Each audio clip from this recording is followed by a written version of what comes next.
900 నుంచి 1000 కిలోల వరకు ఉంది ఒక్కొక్క రోలు. అది ఆ బండిలోకి అయితే మెటీరియల్ అయితే తీసుకొచ్చేసారు. కానీ యాంగ్లర్ అయితే కొంచెం విరిగిపోయింది, వెల్డింగ్ అంతా విరిగిపోయింది. ఈ పేపర్ అనేది డ్యామేజ్ రాకోకుండా చాలా నీట్ గా చాలా చక్కగా అయితే ప్లాన్ చేసి మరీ చేస్తున్నారు. ఆ ప్లాట్ఫామ్ విరిగిపోయి ఆడే బండి ఆడే పెట్టుకోవాల్సింది, ఆడే దిగిరికేయాల్సిందేనేమో. నిజానికి మాకైతే ఇక్కడ వీడియో తీయకూడదు అని చెప్పి అన్నారు వాళ్ళు. బండ్లు అయితే చాలా సింపుల్ గా ఒక్కొక్కటి కాదు 2 ఎత్తుకొని వచ్చేస్తున్నాయి. ఇవి నిలబెట్టడానికి ఒక మనిషితో చాలు అని చెప్పేసి చాలా మంది అయితే ఉన్నారు. ఇక్కడ సుమారు 6 మంది దాకా ఉన్నారు. ఛానల్ని లైక్ చేయండి, సబ్స్క్రైబ్ చేయండి, గంట పగిలేలా కొట్టండి. Welcome back to my channel.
ఉండొచ్చు, 800 ఉండొచ్చు, ఇంచుమించు ఉంటాయన్నమాట ఇవి. ఈ రోడ్లు చిన్నగా ఇలా ఎత్తేస్తుంటేనే బండి అంతా కదులుతుంది, బండి ముందర లేస్తుంది. అలాంటిది ఇంక వాళ్ళు ఈ బండితో మాత్రం తెచ్చి బండిలోకి ఎక్కించినారంటే మాత్రం బండి మాత్రం పైకి లేచిపోతుంది, ఇంకేం ఉండదు అనమాట. ప్లాట్ఫారం మొత్తం డ్యామేజ్ అయిపోతుంది. నిజానికి మాకైతే ఇక్కడ వీడియో తీయకూడదు అని చెప్పి అన్నారు వాళ్ళు. నేనైతే వాళ్ళకి ఎవరికి తెలియకుండా దొంగగా అయితే వీడియో తీసేసుకుంటున్నాను. వీడియో అయితే తీయనని చెప్పాను, కానీ బండి పైన ఎక్కి బండి పైన నుంచి నేను వీడియో అయితే తీసుకున్నాను. ఈ లోడ్ అయితే మనకి హైదరాబాద్ నుంచి బెంగళూరుకి అయితే లోడ్ అని చెప్పారు. కిరాయి ఎంత అనేది మాకు ఇంకా ఇంతవరకు అయితే తెలియదు. మా ఓనర్ కన్నా అడగాలి, లేదంటే ట్రాన్స్పోర్ట్ అతని కన్నా అడగాలి. మనకు లోడింగ్ అయితే చాలా త్వరగా అయితే అయిపోతుంది. నైట్ బిల్లులు అయితే కావని చెప్పి అంటున్నారు. ట్రాన్స్పోర్ట్ అతనికి ఫోన్ చేసి అయితే అడిగాను, బిల్లు అయితే అయిపోతుంది, మీకేం ఇబ్బంది లేదు, మీకు ఆల్రెడీ ఆర్డర్ పైన అయితే ఉండదు మీకు సరుకు, మీకు వెంటనే అయిపోతుంది, మీరు వెంటనే వెళ్ళిపోవచ్చు మీకు బెంగళూరుకి అని చెప్పి అన్నారు. ఈ లోపు అయితే మనకు సగం బండి అయితే లోడ్ అయితే అయ్యింది. ఈ వేసినప్పుడల్లా యాంగ్లర్లు అయితే ఊగుతున్నాయి, ఎక్కడ ఎరిగిపోతాయేమో అని చెప్పి భయం అవుతుంది. ఇంతకు ముందు చిన్న బండ్లకు అయితే వెళ్ళే వాళ్ళము. ఆ బండ్లకు కానీ నేను అనుకునేది ఏమంటే, ఆ బండ్లకు పోయిందంటే ఆ బండ్లకి లోడ్ వేసుకుంటే మాత్రం ఆ బండ్లు తట్టుకోవు, ప్లాట్ఫామ్ విరిగిపోయి ఆడే బండి ఆడే పెట్టుకోవాల్సింది, ఆడే దిగిరికి వేయాల్సిందేనేమో, అంతగా ఉన్నాయన్నమాట. ఇవి అంతగా పడుతున్నాయి. అది తలుచుకుంటుంటే నవ్వు వస్తుంది మాకు. నేను మా ఫ్రెండ్ అయితే ఇద్దరము ఆ విషయం తలుచుకొని నవ్వుకుంటున్నాము.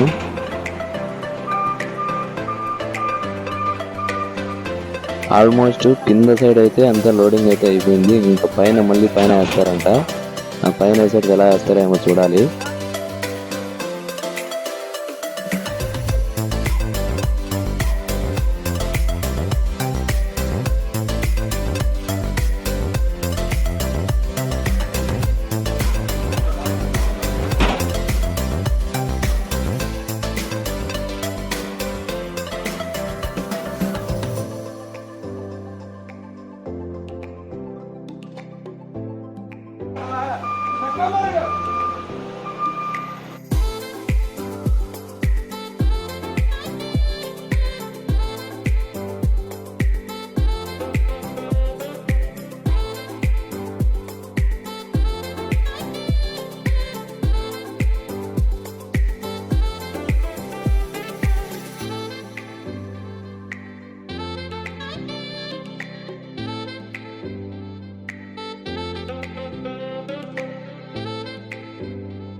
కింద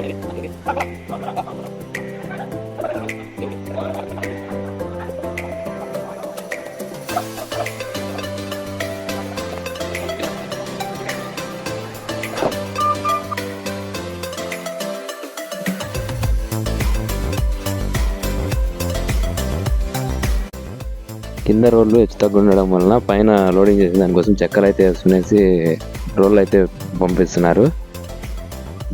ఈ పేపర్ అనేది డ్యామేజ్ రాకోకుండా చాలా నీట్గా చాలా చక్కగా అయితే ప్లాన్ చేసి మరీ చేస్తున్నారు.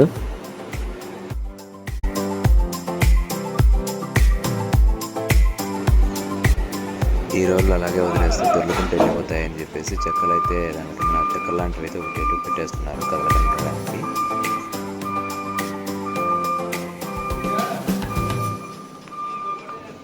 వెనకల బండి పైన దింపుతుంటే ముందర అయితే బండి అయితే లేస్తా ఉంది ముందరికి. నిదానంగా నూకండి అన్న చెప్తే వచ్చి సర్ర నూకేశాడు. పైన యాంగ్లర్ అయితే కొంచెం విరిగిపోయింది, వెల్డింగ్ అంతా విరిగిపోయింది. ముందరికి నాది బ్రేక్ కొట్టినాడు ఏమైనా ముందుకు వస్తుందేమో భయం అయితే ఉంది. ఈ లోపే మాకైతే ఇక్కడ లోకల్ డ్రైవర్ ఒక ఆయన వచ్చాడు. ఆయన ఏదో కొంచెం మాటలు చెప్పుకుంటూ మాకైతే టైం పాస్ చేశాడు. ఎక్కడెక్కడ దగ్గరలో ఎయిర్పోర్ట్ దగ్గరలో ఆయన అన్లోడింగ్ అయితే పోయినాడంట. అక్కడైతే ఒక యాక్సిడెంట్ అయితే జరిగిందంట. యాంగ్లర్ విరిగిపోయిందని చెప్పి వాళ్ళని అయితే తిట్టేసరికి వాళ్ళు అప్పటి నుంచి నిదానంగా చేస్తున్నారు పని.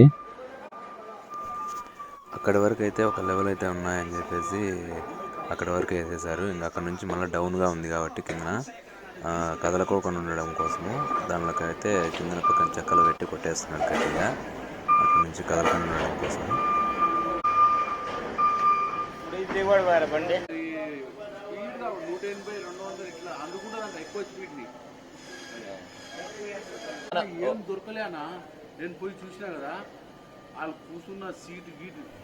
ప్లెయిన్ క్రాష్ అయింది. నేను దగ్గర నుండి చూశాను, చాలా భయంకరంగా ఉందని చెప్పి ఆయన మాటల్లోనే చెప్తున్నాను, మీరే వినండి.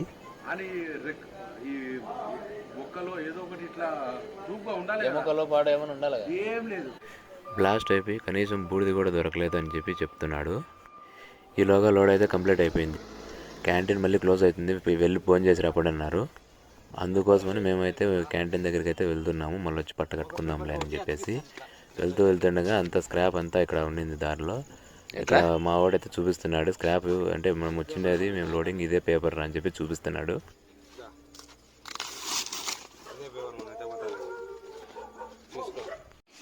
ఇక్కడ ఈ క్యాంటీన్లో ఫ్యాక్టరీలో పనిచేసే వాళ్ళకి మాత్రం ఫ్రీ అంట. బయట నుండి వచ్చిన వాళ్ళకి మాత్రము 70 రూపీస్ అయితే పే చేస్తున్నాము. ఒకరికి 70 రూపీస్ అయినప్పటికీ అన్లిమిటెడ్గా అయితే పెడుతున్నారు. మనకి ఏది కావాలంటే తినేయచ్చు, ఫుల్గా తినేయచ్చు. మేమైతే క్యాంటీన్కి వచ్చేలోపు తుంపర రాలుతుందని చెప్పేసి మేము ఇక్కడ లేబర్స్తోనే టార్పులు అయితే కట్టించుకున్నాము. ఎందుకంటే మళ్ళీ పేపర్ నానిందంటే మళ్ళీ ఇక్కడ మా చేతినట్టే పడుతుంది కాబట్టి వాళ్ళతో బిరిబిర కట్టించేసుకున్నాము. ఈలోపు అయితే వర్షం అయితే కొంచెం తగ్గింది. ఫ్రీ టైంలో అయితే మేమే కట్టేసుకుంటే కన్నా మాకైతే ఒక 600 అయితే మిగిలిపోతుంది.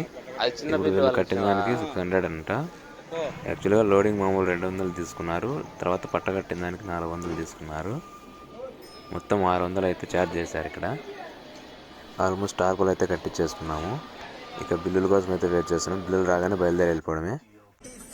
మాకు బిల్లులు అయితే రావడానికి సుమారుగా 11-11:30 అయింది టైము. అక్కడ నుంచి బయలుదేరి ఇంకా హైదరాబాద్ ఓఆర్ఆర్కి అయితే వచ్చేసాము. ఓఆర్ఆర్కి వచ్చేసరికి నైట్ 12:30 అయింది.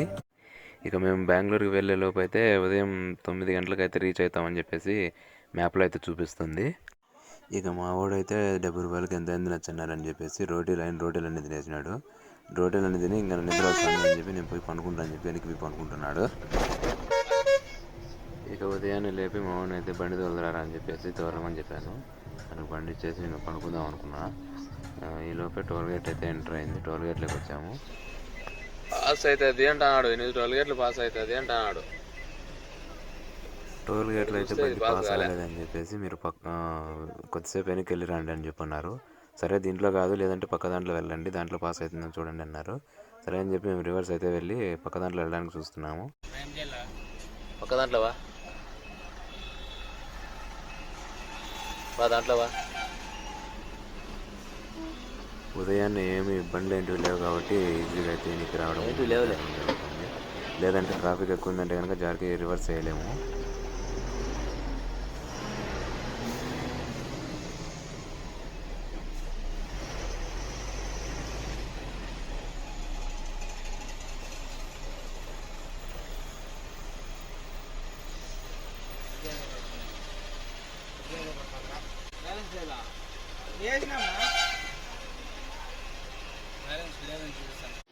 ఫాస్టాగ్లో అయితే బ్యాలెన్స్ లేదని చూపించేసిందంట.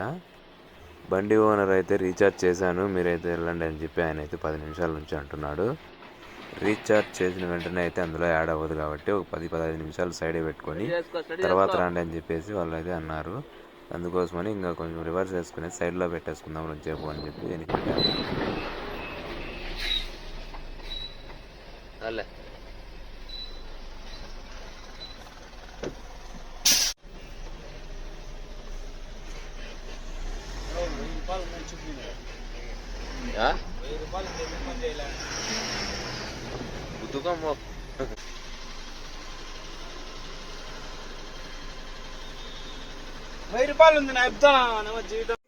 టోల్ గేట్లు అయితే బాగా సతాయిచ్చారు, బ్యాలెన్స్ లేదు అట్లా అని చెప్పేసి. 1000 రూపాయలు అయితే రీఛార్జ్ చేసాము, చేసి కూడా 15 నిమిషాలు 20 నిమిషాలు అవుతుంది, చెక్ చేసుకోండి అని చెప్పి అంటే వాళ్ళు లాస్ట్కి అయితే ఏదో చేసి చెక్ చేసుకొని వదిలేశారు. ఐచర్ హారన్ సౌండ్స్ అయితే వినిపిస్తాను వినండి.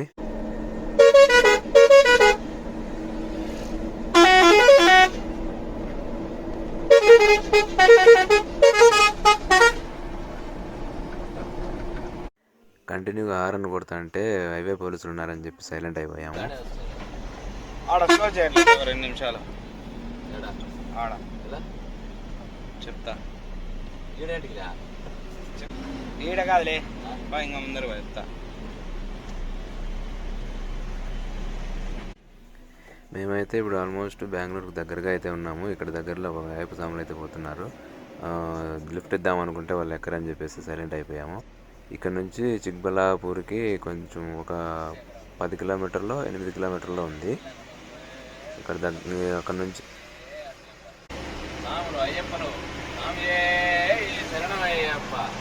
అయ్యప్పలంతా బాగా కాలినడకతో పోతున్నారు.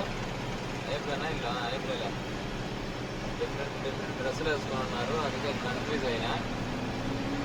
దానికైతే అయ్యప్పలే వాళ్ళు పాదయాత్ర పోతున్నట్టున్నారు. ఎక్కిస్తామన్నా కానీ వాళ్ళు ఏడా ఎక్కరు. ఎందుకంటే మేము పాదయాత్ర చేస్తున్నాం స్వామి, మేమైతే ఎక్కము అని చెప్పంటారు. దానికి మేమేం చేయలేము కదా. స్వామి శరణం, స్వామియే శరణమయ్య. ఛానల్ని లైక్ చేయండి, సబ్స్క్రైబ్ చేయండి, గంట పగిలేలా కొట్టండి.